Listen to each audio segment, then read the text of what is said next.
los informes financieros. También tengo que conocer cuánto stock tengo en mi bodega, por ejemplo. ¿Ah? Con cuántas personas cuento. También conocer mi nivel de endeudamiento. Etapa 3, dirigir, dirigir. Ejecutar las acciones en forma coordinada, administrando los recursos disponibles y redirigiendo cuando sea necesario a favor de alcanzar la meta. Para ser capaz de ejecutar las acciones que me exige esta etapa, debo utilizar las habilidades de liderazgo, comunicar, ser flexible y motivar. ¿Ya? Entonces, muchas veces el dirigir tiene que ver con dirigir personas, digamos, dirigir en este caso recursos humanos, administrar recursos humanos. Eh, ¿Por qué? Porque en el fondo eso me va a permitir llevar a cabo todo el plan de acción que era parte de la etapa de la organización, digamos. ¿Ya?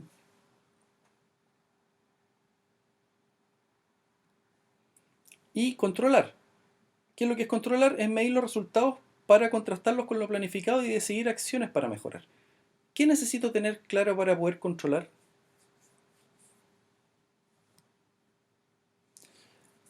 Vamos a ver. Actividad número 3. Cruzando el río.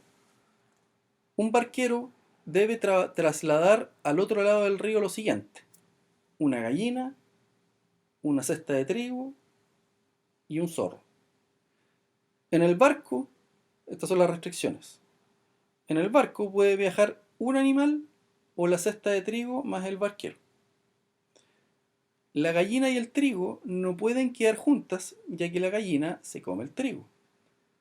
La gallina y el zorro no pueden quedar juntos en la orilla, ya que el zorro se come la gallina. Bueno, resuelvan cómo ustedes harían el proceso de cruzar con la barca, cada uno de estos animales y la cesta de trigo. ¿Ya? ¿De qué manera lo harían? ¿Cómo lo planificarían? ¿No? ¿Cómo lo coordinarían?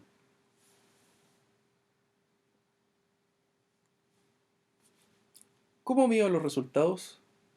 Siempre hay que recordar la meta. Entonces, para poder medir, vamos a ver lo que son los indicadores. ¿Qué es un indicador? ¿Pueden nombrar algún ejemplo de indicador? ¿Para qué sirven? ¿Qué es un indicador? Bueno, la definición del indicador es magnitud utilizada para medir o comparar los resultados efectivamente obtenidos en la ejecución de un trabajo. Es por tanto un resultado cuantitativo. O sea, un indicador siempre es un número en la práctica que me da cuenta de si alcancé o no la meta o cómo voy en el proceso de alcanzar esa meta. Entonces, un indicador me aporta seguridad, eficiencia y desarrollo. Ejemplos de indicadores. Vamos a ver. No se puede mejorar lo que no se controla. No se puede controlar lo que no se mide. No se puede medir lo que no se define. ¿Ya? Definición de Edwards Deming. Ejemplos de indicadores. Bueno, ahí tenemos, por ejemplo, un indicador bien clásico que es el crecimiento en las ventas. ¿Cómo sería la forma de este indicador? Serían las ventas del mes dividido por las ventas del mes anterior. Si el indicador es mayor a 1, quiere decir que las ventas crecieron. Si el indicador, por el contrario, está entre 0 y 1, quiere decir que las ventas decrecieron. ¿Ya? Entonces el indicador se encuentra entre 0 y 1 y la meta es que sea mayor o igual que 1. Margen bruto. La venta menos los costos variables menos los costos fijos. ¿Ya? Eso es el margen bruto. ¿Ya? Por ejemplo, yo puedo definir que quiero como margen bruto obtener 100 pesos al mes. ¿Ya? Bueno, es un valor cualquiera. O sea, esa meta yo me la fijo. ¿Ya? O sea, finalmente el margen bruto es la diferencia entre los ingresos por ventas y lo que a mí me cuesta producir un bien. Porcentaje de ganancias. Bueno, esto es básicamente lo mismo que lo anterior, pero medido de forma porcentual. ¿Ya? Entonces, la venta menos todos los costos y gastos dividido por las ventas. ¿Ya? Entonces, ese es básicamente ese margen bruto que habíamos medido en la fila anterior, dividido por las ventas, ¿ya? Por las ventas totales. Entonces, finalmente yo con eso mido qué porcentaje de ganancia tuve. Por ejemplo, un 10%. Yo me puedo fijar una meta de tener un 10%, un 20%, un 50%, etcétera, ¿ya? O satisfacción de clientes. Cantidades de reclamos dividido por la cantidad de clientes atendidos al mes por 100. Entonces, la idea es, yo podría fijar como meta, por ejemplo, tener no más allá de un 5% de reclamos.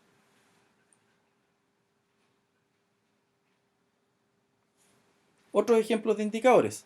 Cantidad de accidentes laborales. Muchas veces las empresas ponen tantos días sin accidentes laborales. Número de reclamos recibidos. Consumo de energía en la boleta.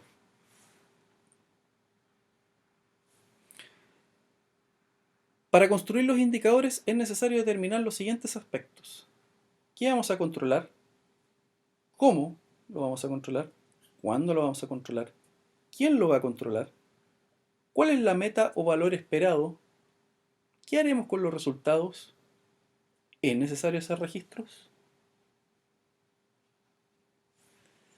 Entonces, ¿qué herramientas tenemos para el control de gestión? Nuevamente, planificar, organizar, controlar, perdón, dirigir y controlar. En este caso vamos a revisar cuáles son las herramientas de control. Herramientas de control. Una herramienta de control clásica es lo que se denomina como el cuadro de mando, que en inglés se conoce como el Balance Scorecard.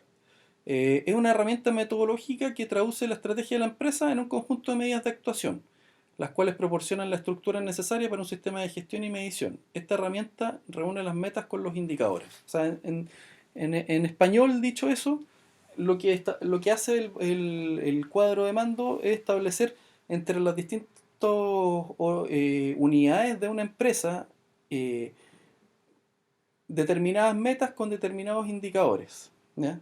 Entonces yo puedo establecer ciertas metas que quiero lograr hacia los clientes, ciertas metas que quiero lograr hacia los accionistas, ciertas metas que quiero lograr en términos financieros, ciertas metas, etcétera. Entonces, eh, lo que permite este cuadro de mando, digamos, que abarca distintas áreas de la organización, es formular una estrategia consistente y transparente. La idea es que cada una de las metas estén conectadas entre sí, digamos, para que sean coherentes para toda la organización, digamos. Permiten comunicar la estrategia a través de la organización, coordinar los objetivos de las diversas unidades organizacionales y medir de un modo sistemático la realización proponiendo acciones correctivas oportunas. O sea, si hay una coherencia en el cuadro de mando, me va a permitir que cada uno de los indicadores y submetas que yo me organizo para cada una de las unidades de la organización puedan ir logrando la meta más grande que es para toda la organización. Ahí tenemos una muestra más grande de cómo cómo se estructuraría un cuadro de mando, ¿ya?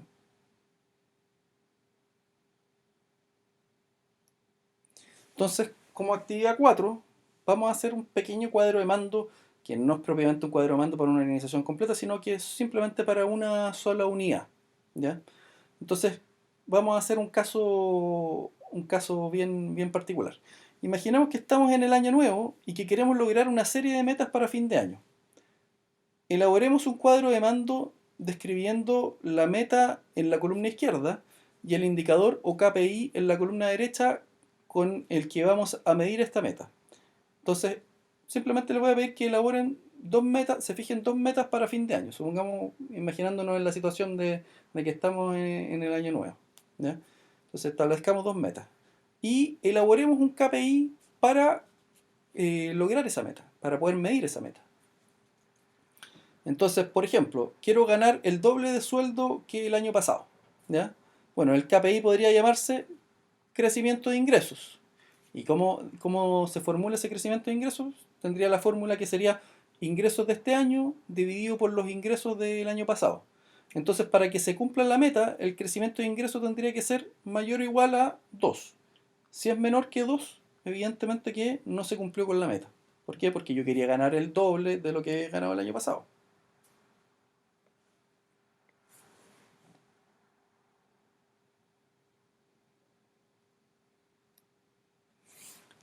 Otra herramienta de control, la carta Gantt. La carta Gantt es una herramienta que se emplea para planificar y programar tareas a lo largo de un periodo determinado. La carta Gantt, por una parte, me permite planificar y programar, pero también me permite hacer control en la fase posterior. Entonces, ¿cómo se estructura una carta Gantt? Yo tengo por un lado una columna donde establezco todas las actividades. Pongo, bueno, puedo poner el responsable de esa actividad.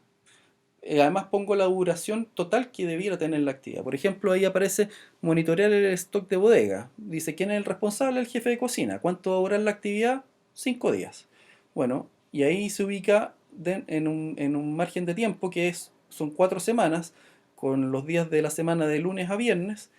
¿En qué día toca monitorear el stock de la bodega? Es decir, por lo que se ve ahí todas las semanas, toca un día a la semana, que es el día miércoles, monitorear el stock de la bodega.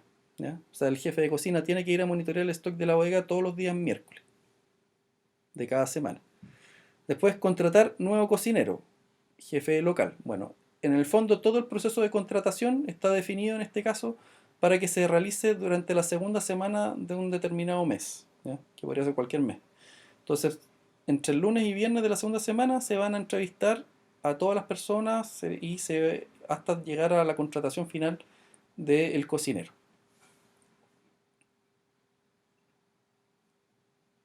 Entonces, como actividad final, les pido que elaboren una carta Gantt con la planificación de todas las actividades domésticas que hacen normalmente en un mes. Consideren un mes de 4 semanas con los días de lunes a domingo. Entonces utilicen los siguientes ítems para elaborarla y rellenen aquellos días donde realizan dicha actividad. Si no realizan alguna de estas actividades, bueno, no la incluyen en la carta Gantt. Entonces, ¿cuáles son las actividades? Comprar comida, pagar arriendo, pagar cuentas, hacer ejercicio, ir al médico, llevar o ir a buscar a los hijos al colegio, hacer aseo, cocinar, actividades recreativas como ir al cine o salir a comer y juntarme con amigos o familiares. ¿Ya? Entonces, tal como está esta carta Gantt, hagamos lo mismo. Eliminemos la columna donde dice responsable, evidentemente, porque las actividades las voy a realizar yo. Entonces pongo cada una de las actividades que están enumeradas del 1 al 10, digamos, y pongo la duración que tienen dentro del mes, si es un día a la semana, si son 2 días a la semana, y la semana, a diferencia de lo que ocurre en esta carta Gantt, pongo los días de lunes a domingo, porque aquí aparecen solo de lunes a viernes. ¿Ya? Entonces yo marco los días que hago cada una de estas actividades. ¿Ya? Bueno, eso sería. Espero que les haya gustado la presentación. Muchas gracias.